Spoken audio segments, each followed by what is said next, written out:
First of all, I started off this morning and I challenged all of the entrepreneurs here to connect. And I just want, just by a show of hands, I know people have plates in their hands, but show of hands, how many of you have connected with at least one investor? Excellent. I want you to continue to do it this afternoon.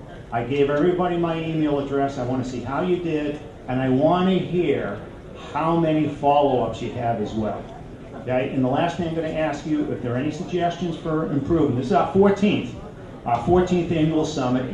We're still trying to improve it. So if you have any suggestions, send those to me as well. Any event, we have over the years hosted several venture events in our office. We would have between 200 and 250 entrepreneurs show up. For events in a row, there was one guy who seemed to be the center of attention. If he were to move, he was like the Pied Piper. 10 entrepreneurs would follow him. He was engaging. I said, I got to find out who this guy is. We held another event. I walked up to him and introduced myself. It was Brian Cohen. I said, okay, let me look up something about Brian Cohen. And I found out that he was a successful serial entrepreneur. I found out he was a successful investor, being one of, for example, the first investors in Pinterest. I found out he was a successful angel investor. Not only a successful angel investor, he was a king angel investor. He was CEO and chair of the New York Angels, which is one of the most active angel groups in the country. It's been over 75 companies, 50 million in investment. Actually 100 million. Yeah, 100, okay, because they've been accelerating their investments.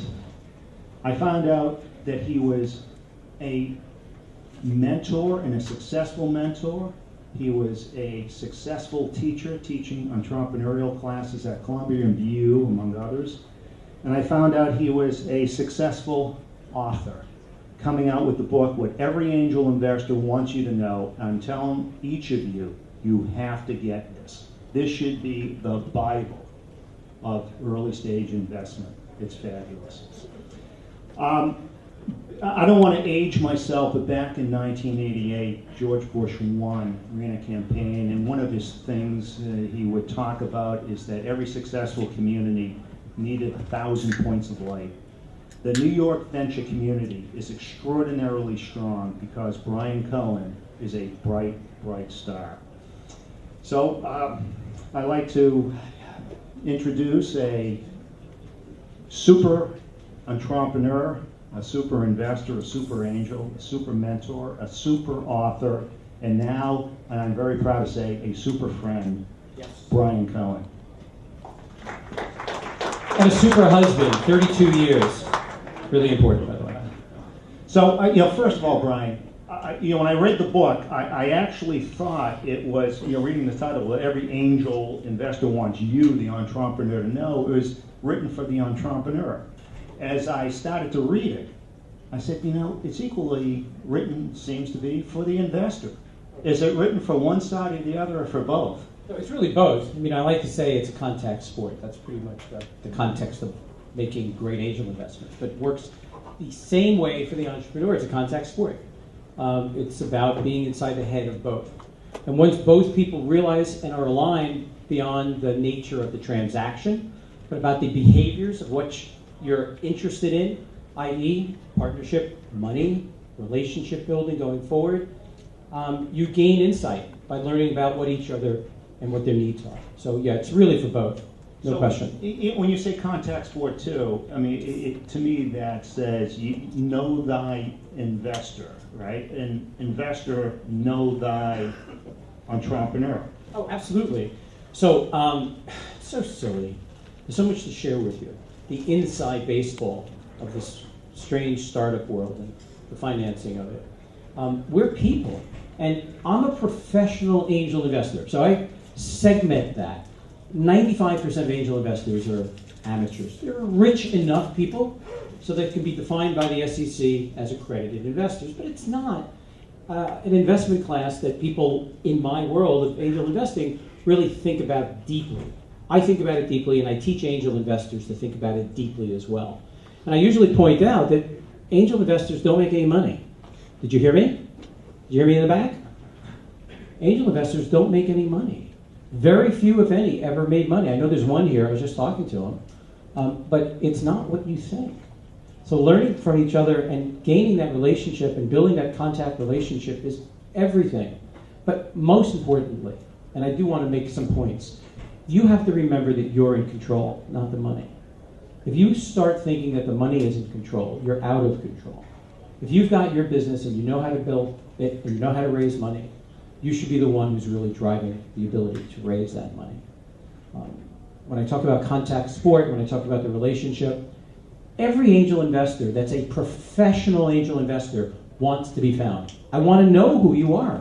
I'm not trying to be skittish off on the side somewhere or be hard to find. I want to be found. There are very few of those angel investors out there. And those are the angel investors that are what I call Hollywood angel investors. It's a shiny new toy business opportunity and they tend to invest. But in the end, it was a terrible investment. So I'm all for the professional angel investor, smart money, not easy to find, but you got to find it, investing in smart businesses. Okay, so how do you find it? Because one of the questions I get from a lot of my early stage clients is, how do I find investors? Well, again, they should be easy to find. So angel groups, as a phenomenon, started 12 or so years ago. There's a bunch of different people, rich generally, maybe out of entrepreneur exits that they had themselves. And they started angel groups. The wisdom of crowds, it's fabulous. I mean, I'm looking here at one of my great angels, Alessandro, and I see some other angels from the New York Angels, and we troll everywhere. I'm addicted to it. I go to every business plan competition I could go to. I go everywhere to listen. I don't think there's anybody who's come up to me here today that I've not tried to do my best to listen to everything they have to say. It's an addiction. Now, for me, I'm a professional angel investor. That's my responsibility. There's not enough investment flow among the angels that are independents for them to make the best investment decisions. They tend to choose their tallest midgets. They should always be looking for the best opportunities they can. So, where are we? We're everywhere that we need to be to find you. That's number one. Those are the best angel investors. Second, we're an angel group. So New York Angels, $100 million into a little over 100 companies, is a professional angel group. You apply. You go online, www.newyorkangels.com, and we'll do some screening online, and we'll do another screening level for 16 or so companies once a month, and then we'll see who's going to write checks, right? So much to share. Angel groups can be membership-based, they could be fund-based, or they could be some hybrid of the two. New York Angels is pretty much a member-based organization. We're available. Go apply to us. There's lots of angel groups in New York. We've recently created GAIN. I got all the angel groups together in New York to make it easier so you can find us, right? Why should you, as an entrepreneur, have to struggle to find us? Does that make any sense to anybody, right? Does it make any sense to us? When somebody thanks me for talking to them, I say, why would you thank me? That's my business. I'm supposed to be here talking to you. This weird sort of, oh, the money, we better be nice and sweet, and so these weird feelings come up. No, I wouldn't be doing this if it wasn't for you. You make me do this. You make me excited, and more important, it's probably the biggest honor in my life to meet you, because I'm looking to trying to find the greatest company I could invest in. I'm a professional angel investor. There's a big difference. And also, I mean, I think you point out very wisely in the book, I mean, there are so many tools on the internet, including LinkedIn, that you could actually track people, see what their interests are, see what they invest in. Sure, if you go to the Angel site, all of our LinkedIn is there. You could track over it to see who the smartest person or the rightest person is for you to talk to. And it's good for you to reach out, and they should all be in the same business I'm in, the hugging business. We're looking for companies to invest in, and we want to hug you. And I've learned as a, somebody's laughing up here in the front row, but it's, I know it sounds weird, right? We're supposed to be hardline, transactional, financial people. But I'll tell you, with all the craziness that's going on in the world of crowdfunding, and it's okay, but it's a giant petri dish. We don't know how it's all going to work out. There's no contact. And I tend to want to have breakfast. I tend to want to have lunch. And I want to have dinner with you. I want to get to know you. I want to see what you're made of. I want to see if you can change on a dime. You can really think fast. But when it becomes a transaction, it becomes so much less than that. Most, if you did in the research, angel investors do it because it's fun. It's so much fun to be an angel investor. When I was in the media, I used to cover, a lot of stories. I had a press badge that said press. People would say, "Oh, I need to talk to you." Now my badge says money, right? And I go, "Oh, let me talk to you." So, but it is most importantly an honor to do it. Typically when I was stressing to the entrepreneurs in the audience this morning, particularly at today's event, was the value of a good, crisp, 30-second elevator pitch. We have, a lot of the investors are going to be just surrounded by other entrepreneurs. You want to be, what's the good and bad, of an, what should the entrepreneur focus on? Does everybody know what business I'm in? What business am I in? No, I'm in the exit business, right? How is it going to rain if I don't have any exits, right? The reason angel investors, by the way, making this point very clearly, and I study it all the time, angel investing is slowing down. 90% of all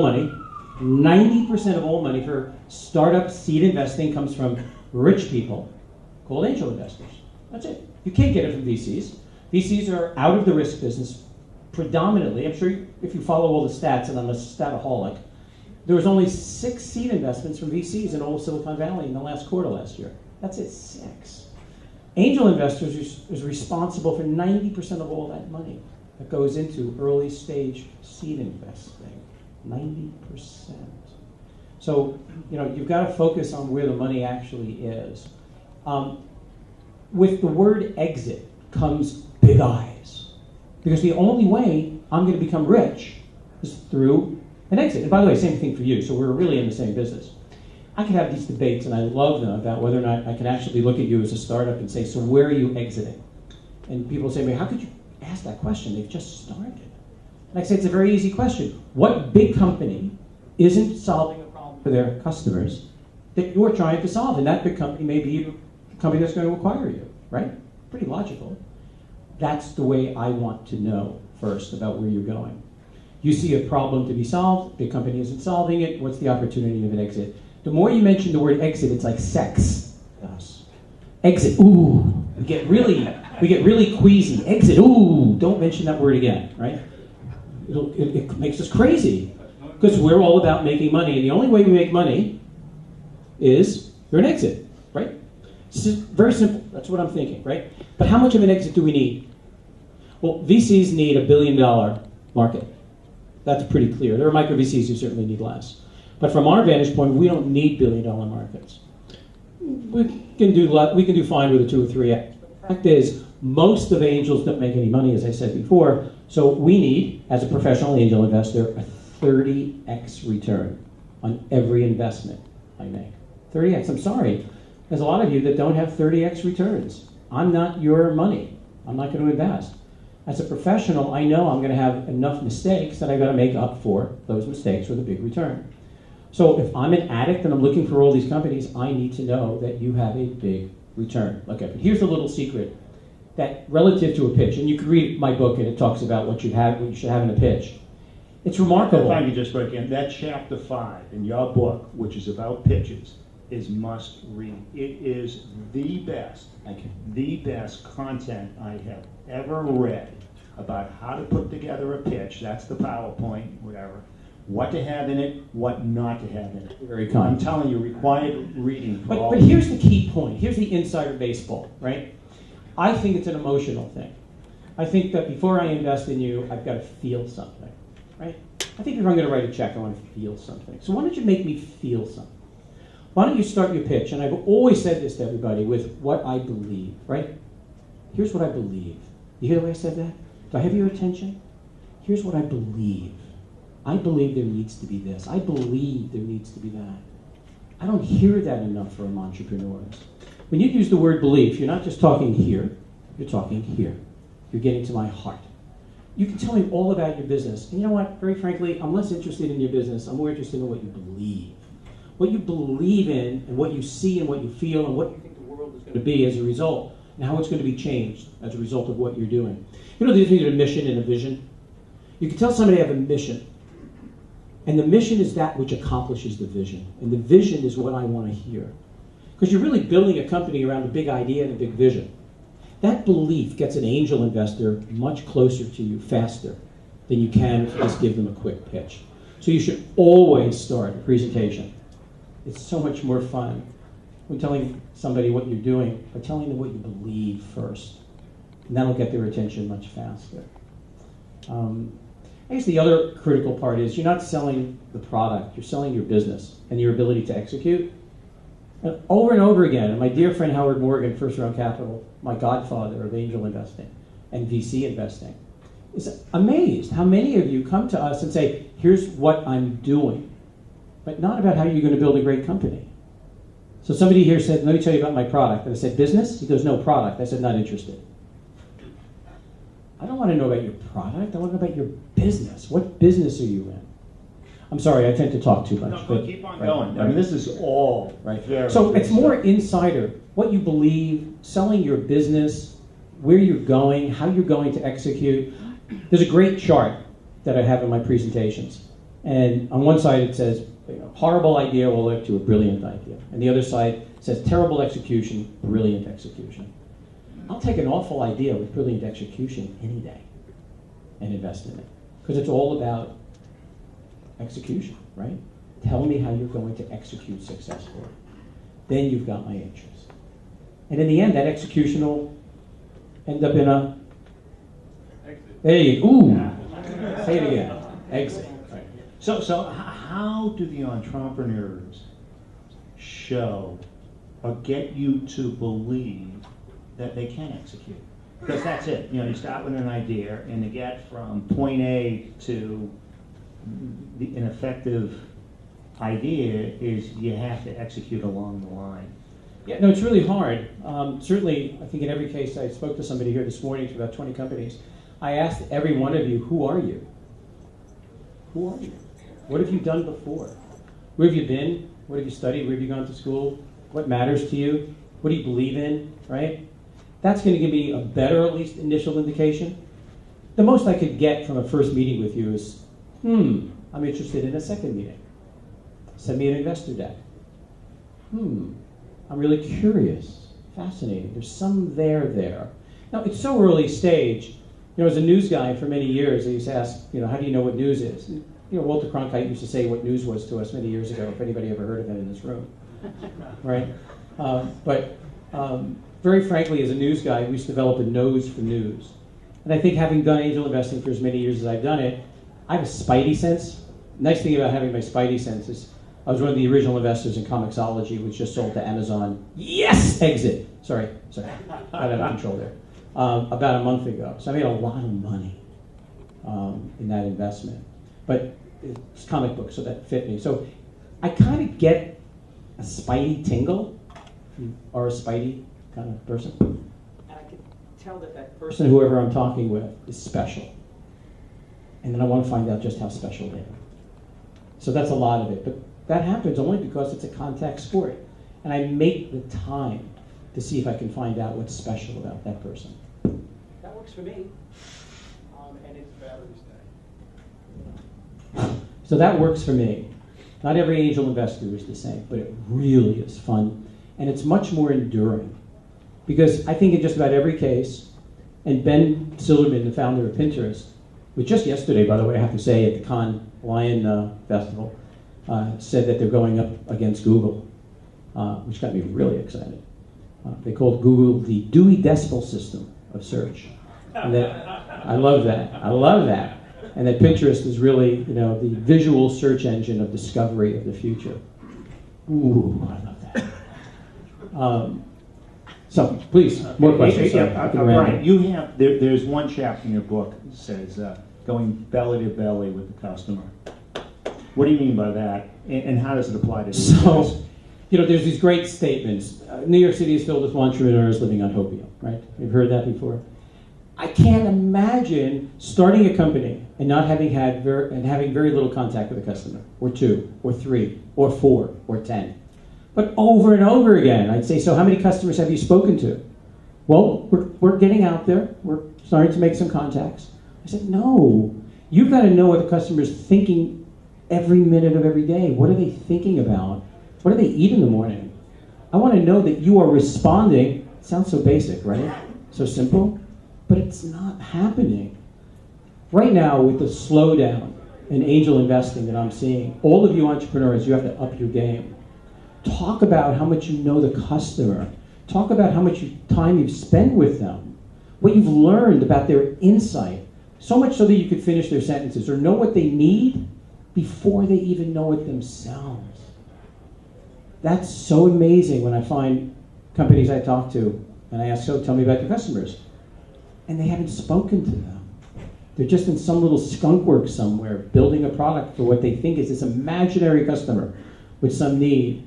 But so many times, it's the nuances of knowing the customer that matter.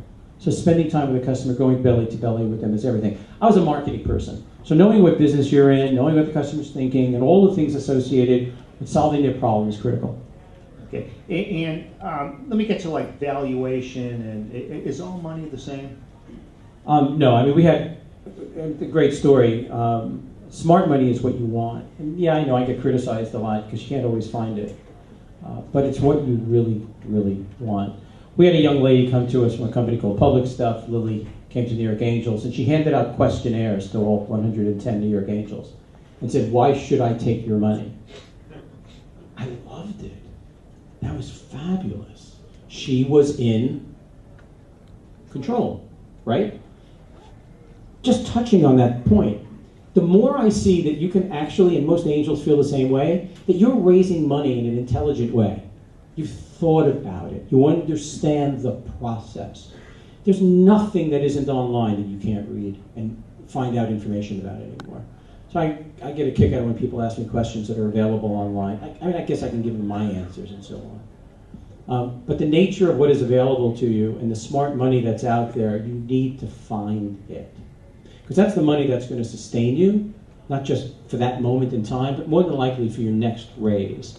And they're going to be the social proof for you also. So they're going to be the ones that are proving it to the other investors who aren't really quite sure if they invest, if it's a good idea. You know, the thing I always talk about is this thing called due diligence. It's a term borrowed from Wall Street, and it's spelled D-U-E historically. I spell it D-O, diligence.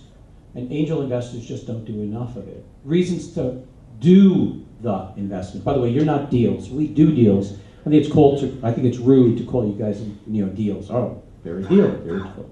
No, you're investments. That's really important to me. But finding that smart money that's smart enough to create the right deal is critical. There's this slippery slope of making things faster, easier, and cheaper. Goodman Procter is amazing. Thank you. A little bowing here.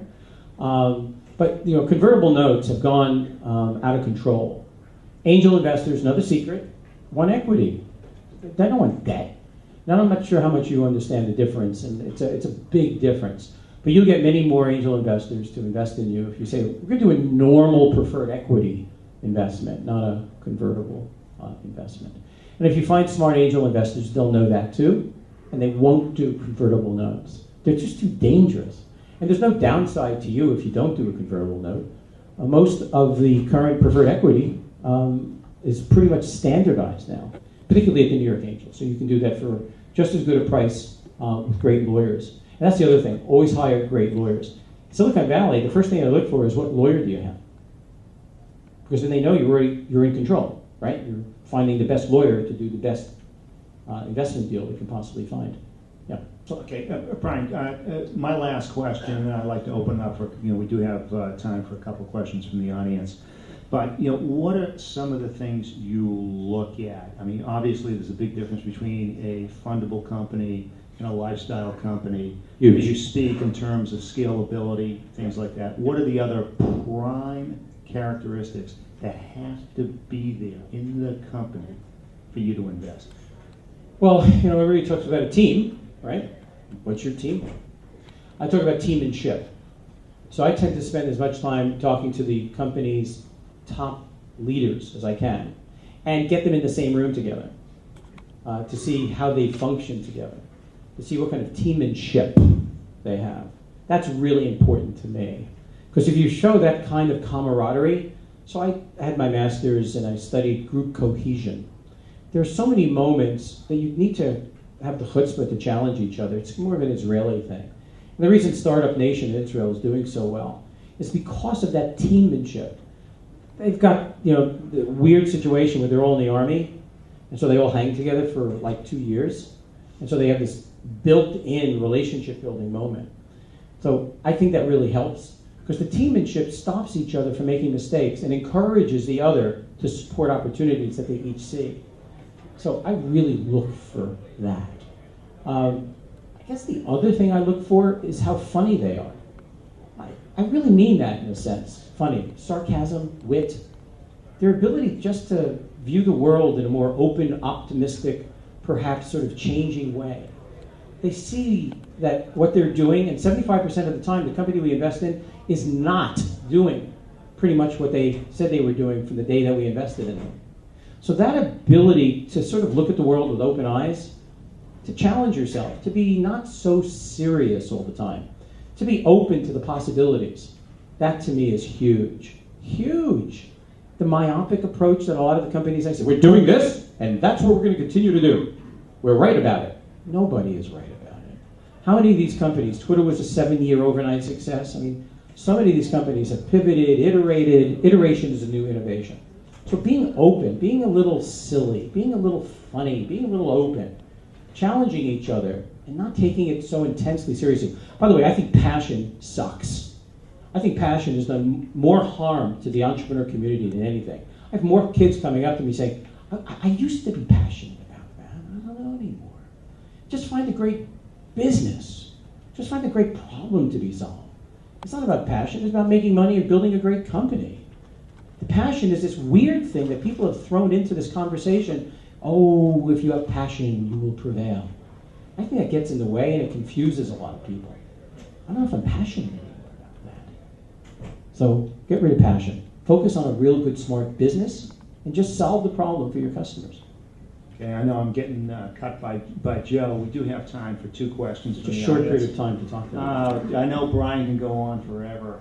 Any questions from the audience? As you recall, I opened this up by talking about the mission statement of the Venture Summit. And number 1 was, knowledge, learning more. Make them good questions, please. Yeah.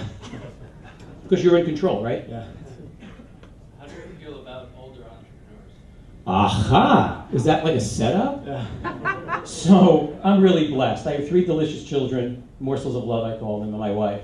So I've been in business with my wife since the day we were married. Actually, the day before we were married. We invented coffee bags, fresh ground coffee in filter bags. And so I've always been driven to have an entrepreneurial family. All my kids have to start a company before they're 26. They all have. And we're partners with each of them. So I'm partners with my older son. So I'm the CEO, he's president, but it's really together we're doing this. So I'm going to be 60 soon. Blows my friggin' mind.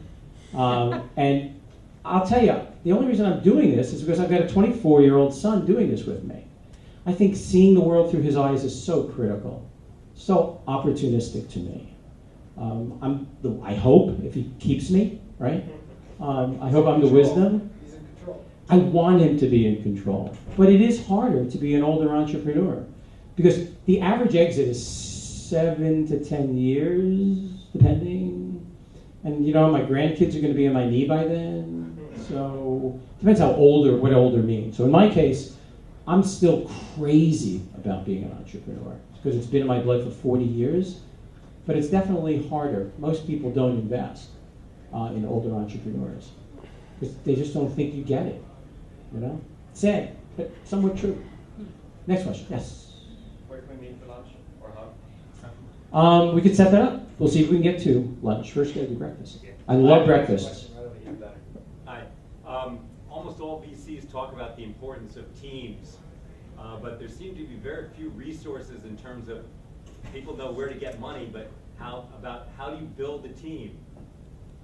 Well, again, it's like me saying to you, I'm going to judge you on how well you can raise money.